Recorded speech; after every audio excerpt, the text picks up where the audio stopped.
In 1968, George Romero trapped 7 strangers in a farmhouse and changed horror forever.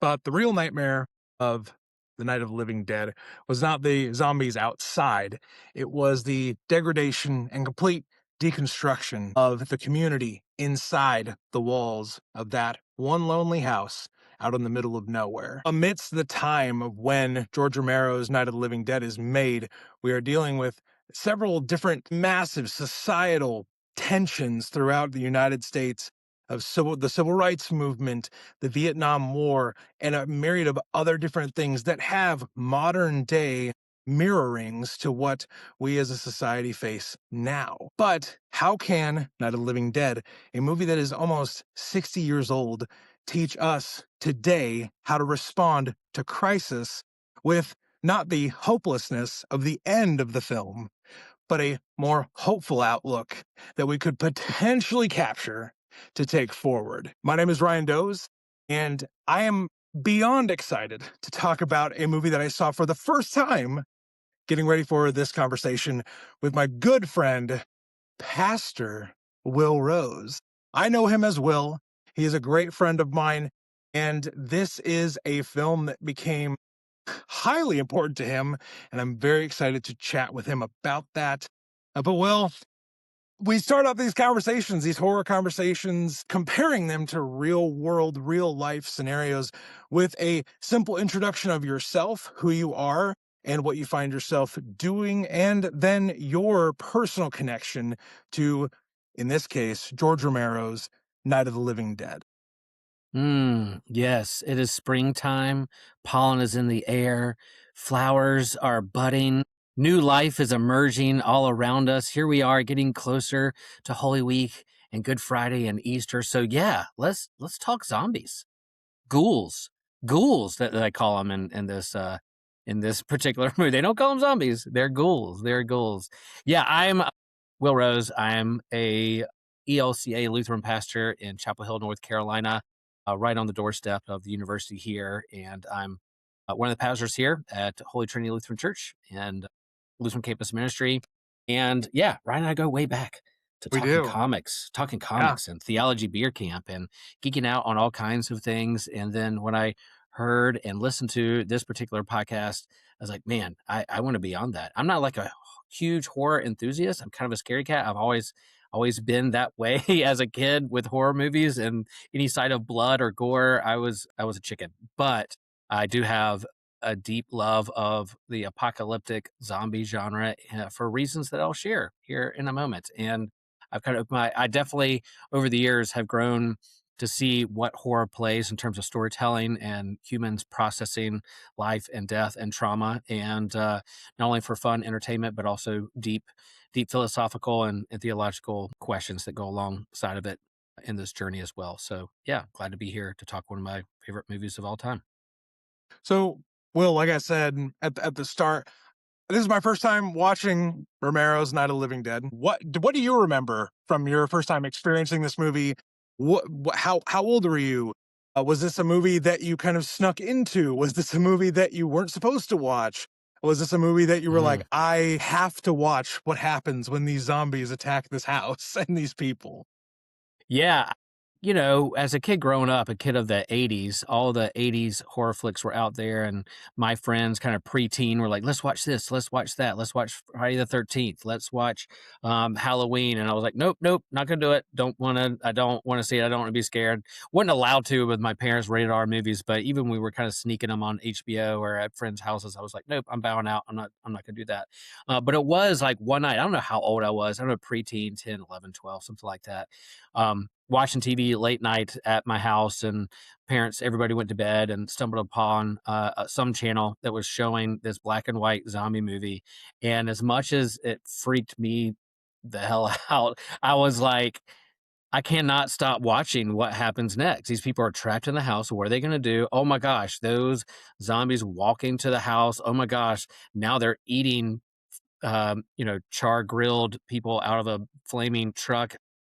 What is going on, and I could not watch it. And then that was right around the time Michael Jackson's Thriller came out with that video, Yeah. and that was like a game changer for me in terms of, the emergence of MTV music videos and horror and Michael Jackson and the choreographed zombie dance all came together.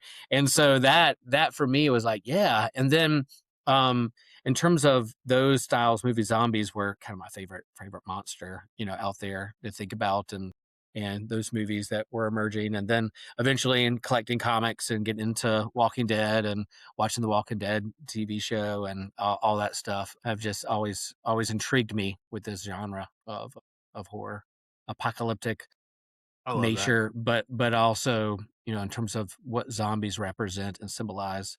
And then one of my favorite movies of all time, Shaun of the Dead, A is up classic. there, one of the best ever that he builds upon.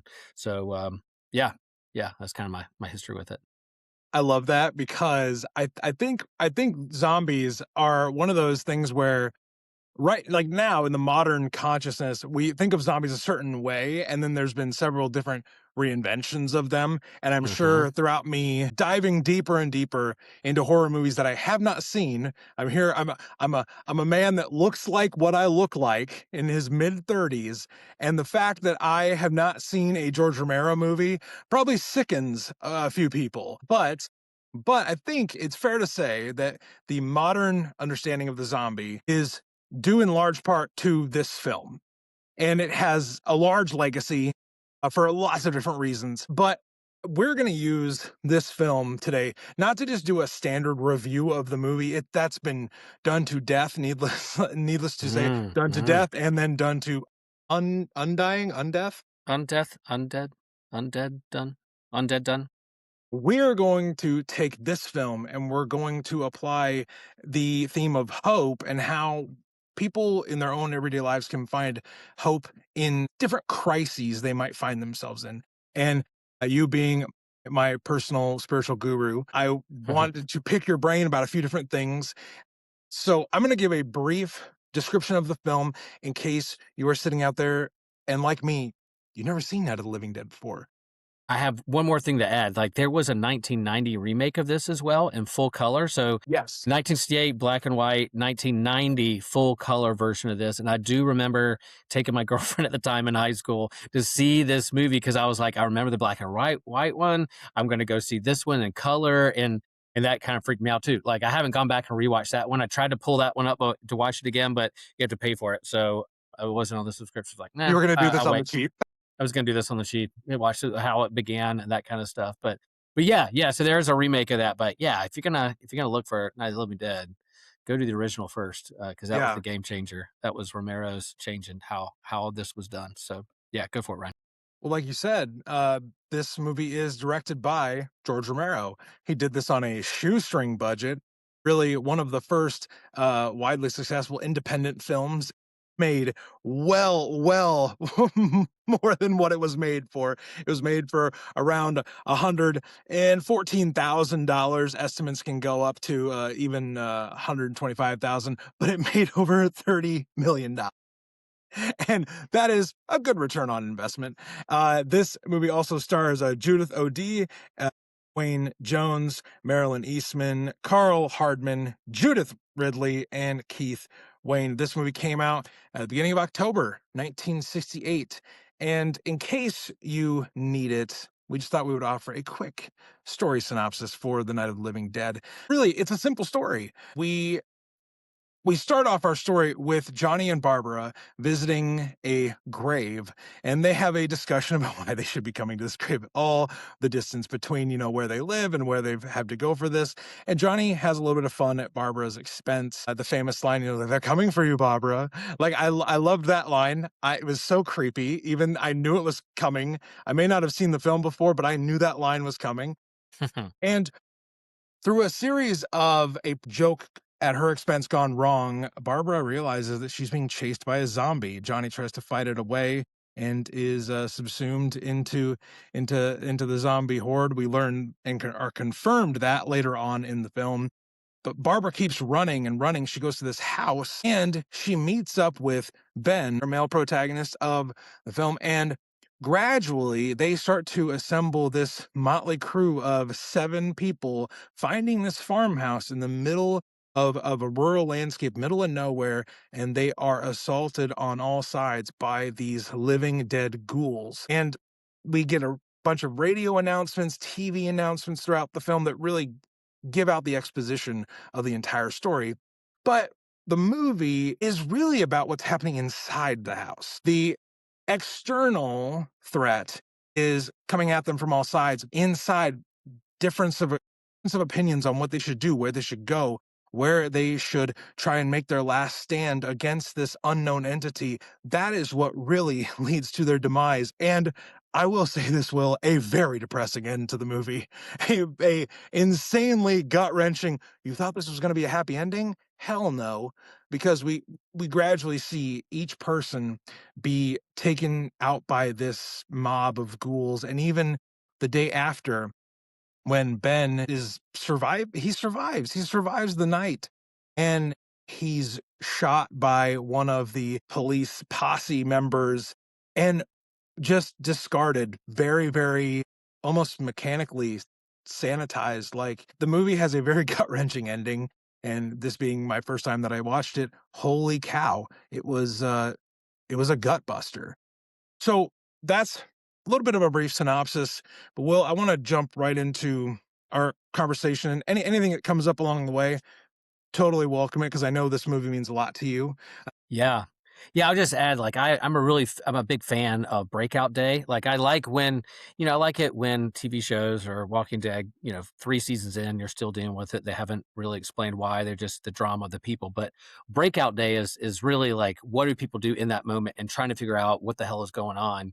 And so that's a big part of the movie, and this radio broadcast of listening. Why is this happening? And then you get the TV, Yeah. and you get the interview, and they're like, oh, this is right around the time of the space race and trying to get to the moon first. So, like, they explain why this happened. It's radiation from Venus, from a space probe, and is reanimating these brains. And they got to figure out, they figure out you can't just shoot them. You got to shoot them in the head. You got to have a headshot. So all those kind of tropes, zombie tropes that, or eating flesh and going after that, he created in this movie. And so, yeah, that whole big question of who you stuck with, the people you're stuck with in the house, also the people you're stuck with in society. The people you're stuck with on this planet.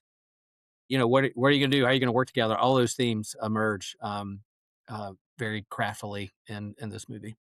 Well, just to, I mean, actually, very, very easily transition into one of the first things I wanted to pick your brain about. Often when you watch a zombie film, a zombie TV show, something where the zombie is, yes, a threat, but they're not really the internal threat. They are the external threat. They are more the setting of this new world, and in Not of the Living Dead, this new world that is evolving with every single update on the radio.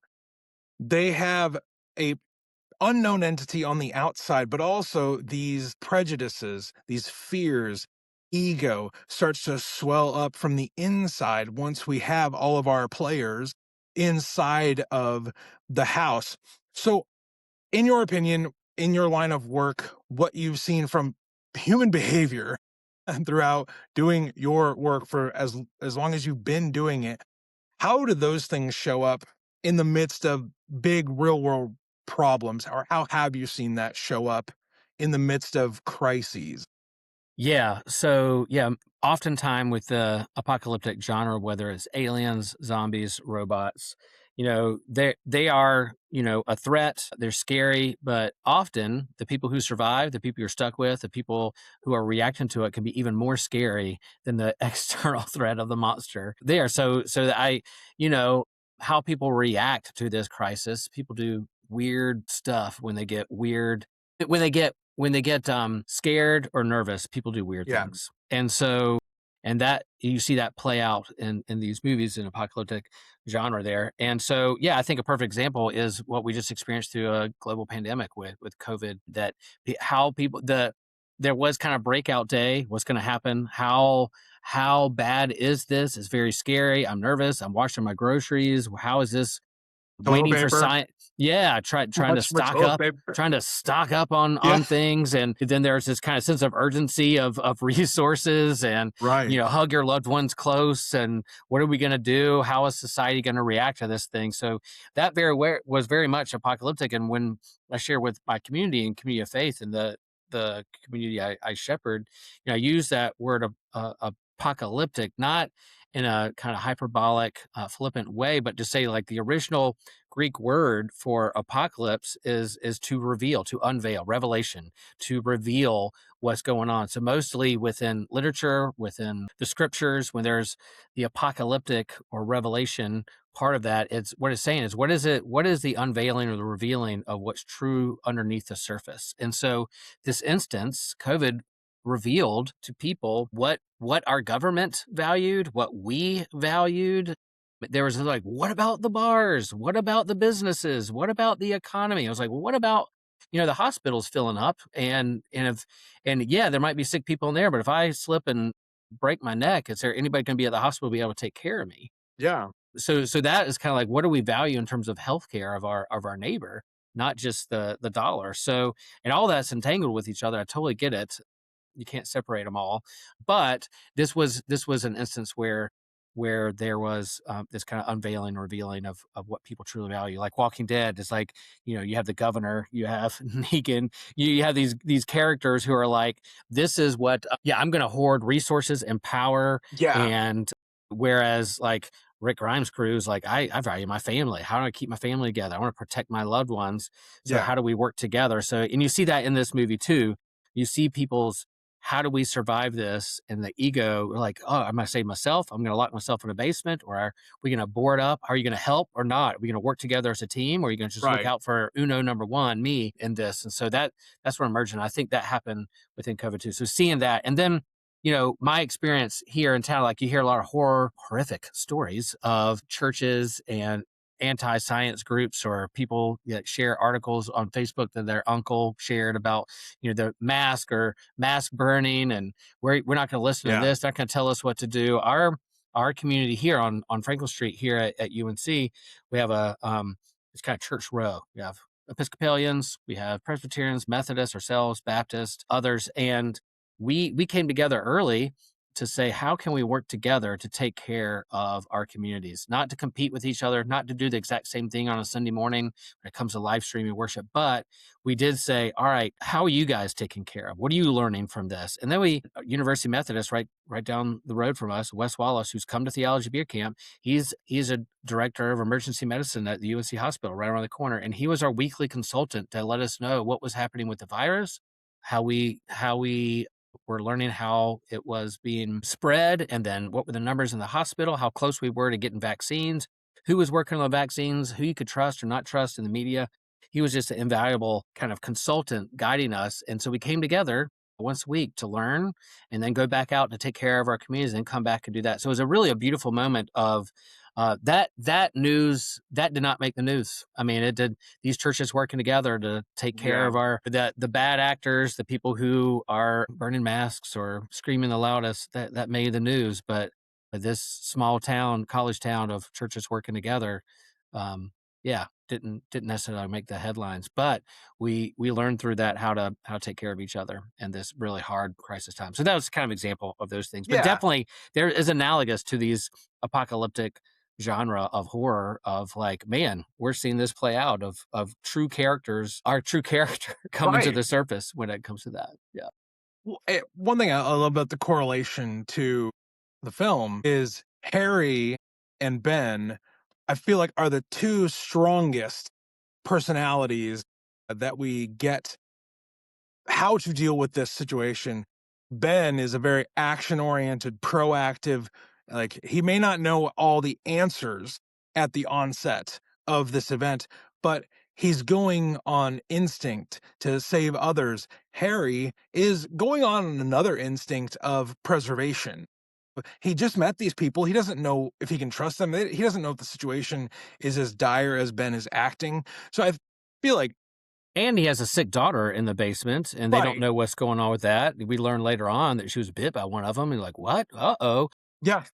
And then, it's also we need to note that Ben is a black man, a person of color. Right. Harry is a white man, and so you have this late '60s black and white movie that in society are dealing with racial tensions and civil rights and what that looks like. So that's not by accident from Romero Yeah. in terms of what's going on in society, is going on within this. They're trapped in the house together. How are they going to live together? How are they going to survive? How are they going to do life together when this crisis erupts? So I on that note of Harry and Ben being very different men in many different ways, there is a discussion early on in the film when they all get together that they should go to the cellar, they should retreat to the cellar for these reasons, but there's really no way out of the cellar. And eventually later on in the film, the cellar is an incredibly pivotal moment.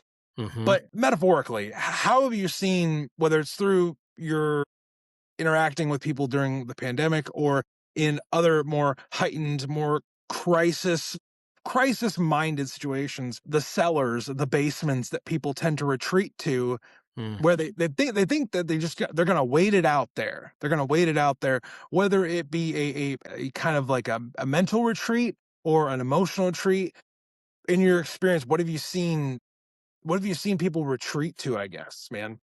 Yeah, I guess another way to ask that question is, are you going to build walls or longer tables to sit around and eat? So, like, are you going to build a larger wall to protect you and just you and your people, or are you going to open the door and open the table and invite people to come sit down with you at it and have those conversations? And so, yeah, whether I'm working with committee members or church councils or um, you know board of directors for non-for-profits here in town, you have, the people sitting around the table, the 5, 8, 10, 15 people sitting around a table trying to make decisions as a group for the good for the organization or the people that you're taking care of.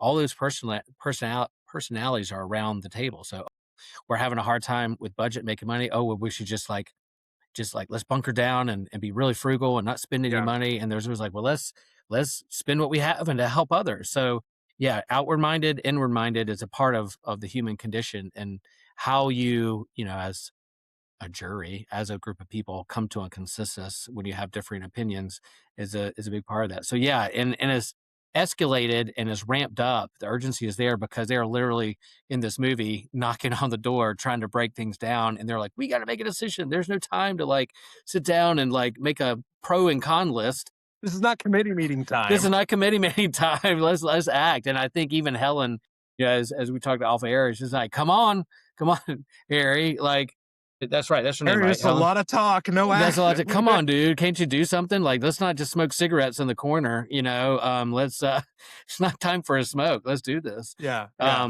So yeah, you definitely see people are gonna people. And so I think I have a good read and handle on people. But yeah, people, you know, surprise me in ways that are good and ways that are disappointed as well. Yeah. So I think that not only the basements that people go to, but also the mindset of Harry wants to be right in this situation.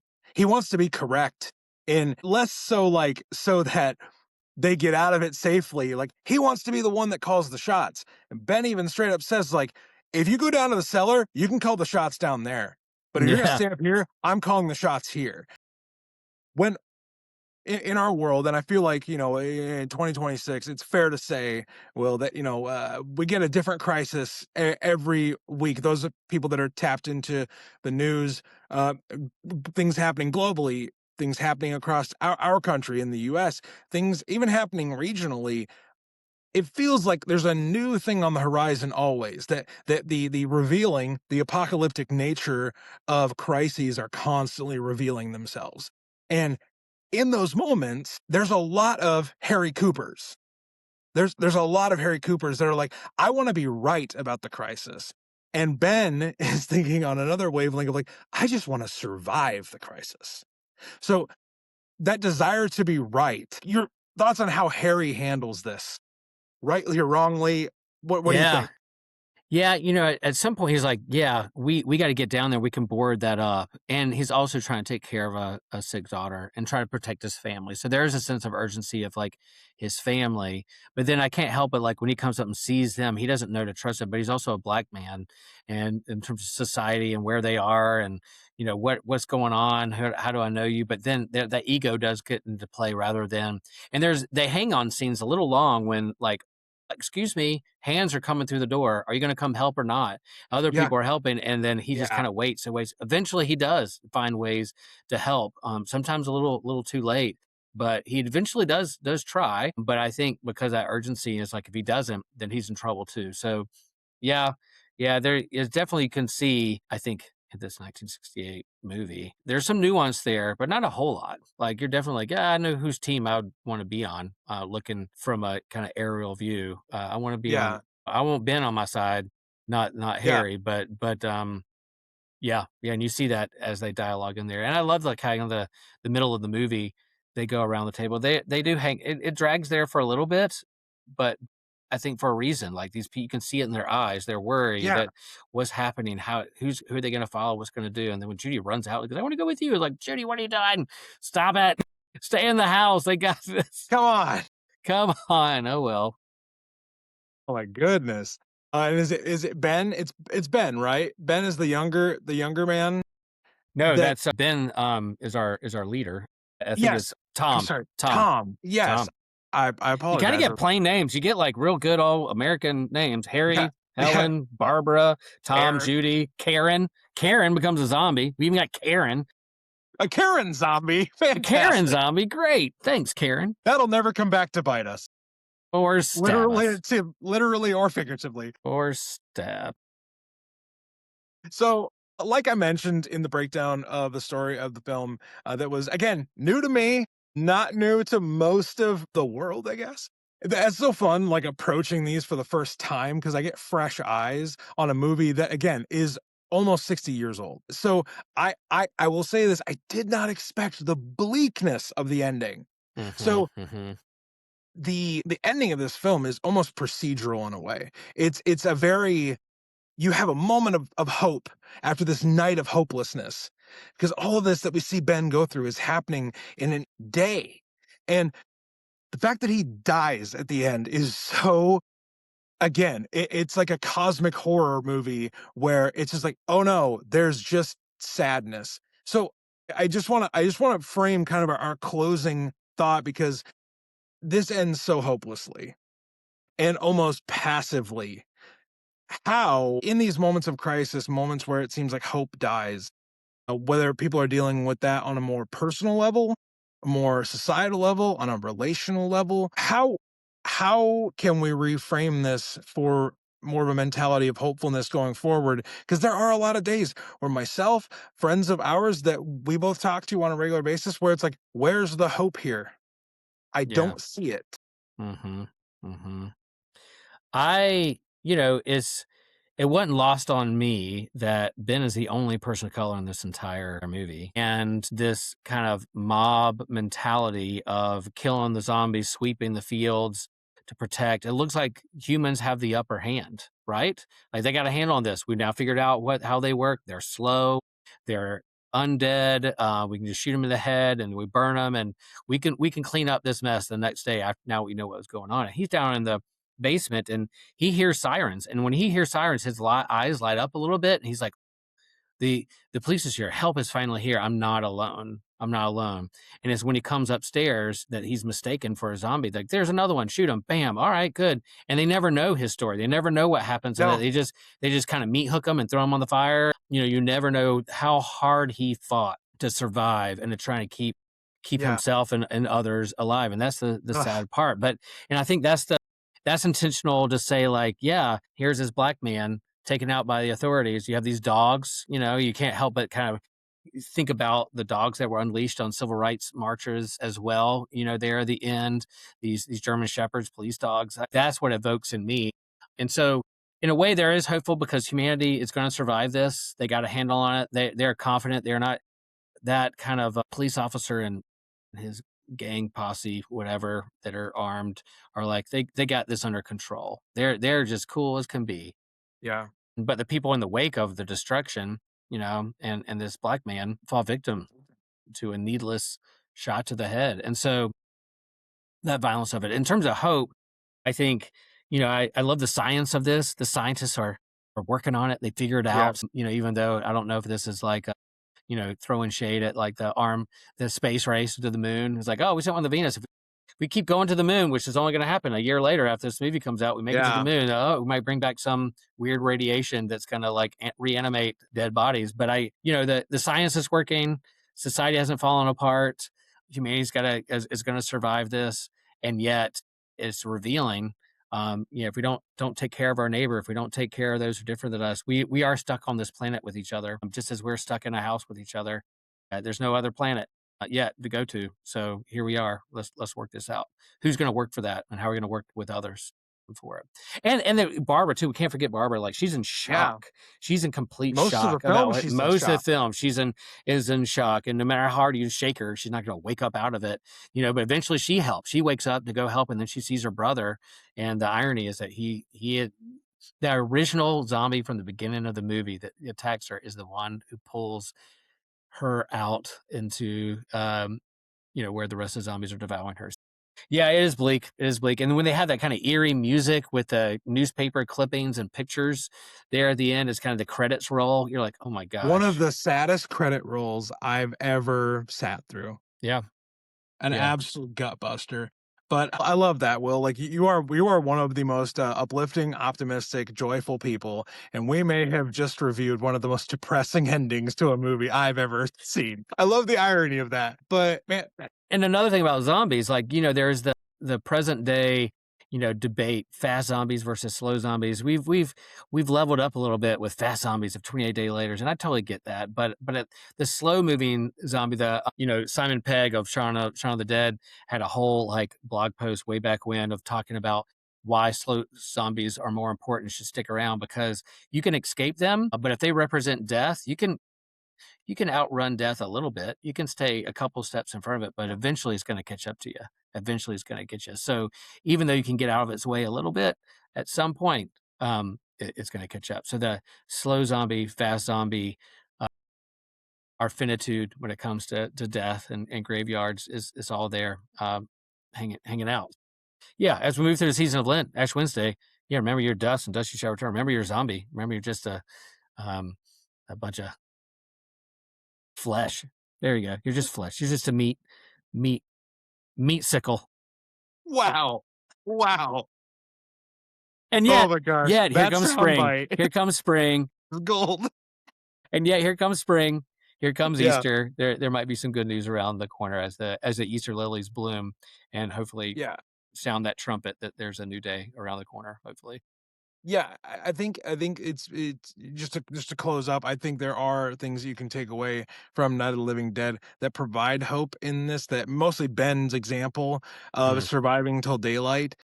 There is like Ben dies tragically at the end of this movie and dies almost just unfeeling like just impassive passively. But the sun still came up on that day. Mhm. The zombies Mhm. did not take away the opportunity for a new day, and Ben survived. Did he get to live out the rest of his story in the heroic way that he lost it? No, he did not. And the thing is, death is inevitable, but also the next day is inevitable. So I think that is the one thing I take out of this movie that Mm. definitely had me sad. But is that the sun still came up.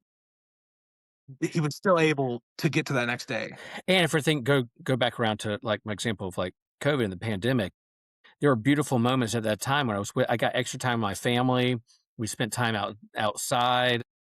There are reports that like global pollution kind of Yeah. took a breath and Took a little bit of a pause. took a little bit of a pause, and dolphins were a little happier in the harbors because there weren't as many boats around. We were able to get out and walk my dog and notice things I hadn't noticed before, or reevaluate things that I took for granted.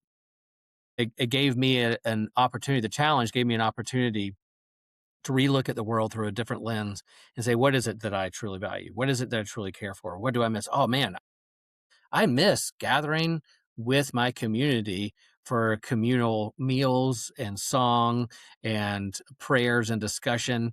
I miss that. And so when I was Oh, doing online worship, it was cool. We were staying connected. Technology, we embraced it and we were using it. But I miss seeing people's faces and their expressions. And I could talk to a camera all day, but missing and looking out and seeing, people's body language of how their week went and be able to check up and follow up with them. I knew they were watching me online, but I couldn't see how Agna, I know her resting face normally in worship, but if I can tell that it's a little something's a little off, I could check in with her as she's leaving church and say, "How you doing? You look like a little extra tired," and they can say, "Yeah, it's been a hard week." So that yeah. kind of check in I missed, and so we were able to gather back. I was like, "Yeah, this feels good." These instances and crises help us reevaluate too, or hopefully challenge us to reevaluate what we value and how we take care of one another, and what we feel is important in the world. I love that. I love it. Well, thank you so much for giving your thoughts on Night of the Living Dead, George Thanks, Romero's Ryan. masterpiece. They're coming to get you, Uh, Ryan. They're coming to get you, Ryan. They're coming to that I get you. definitely need as my ringtone for you now. Everyone, as we close up here, thank you for listening to this episode. I hope you enjoyed this, and something from this can be beneficial to you. If this was helpful for you, I would hope that you would rate, review, do those things so that more people can find this conversation and maybe benefit from it themselves. The best way that I can continue to get these episodes out to people is if you share them with them. That would be a great use of your time. And as we go out the spring season into summer, as new life continues to come back up into our lives, though we're still going to be looking into different horror films and horror subjects and how they can speak to our real lives, I would just like to say that even though the horrors persist, we can too.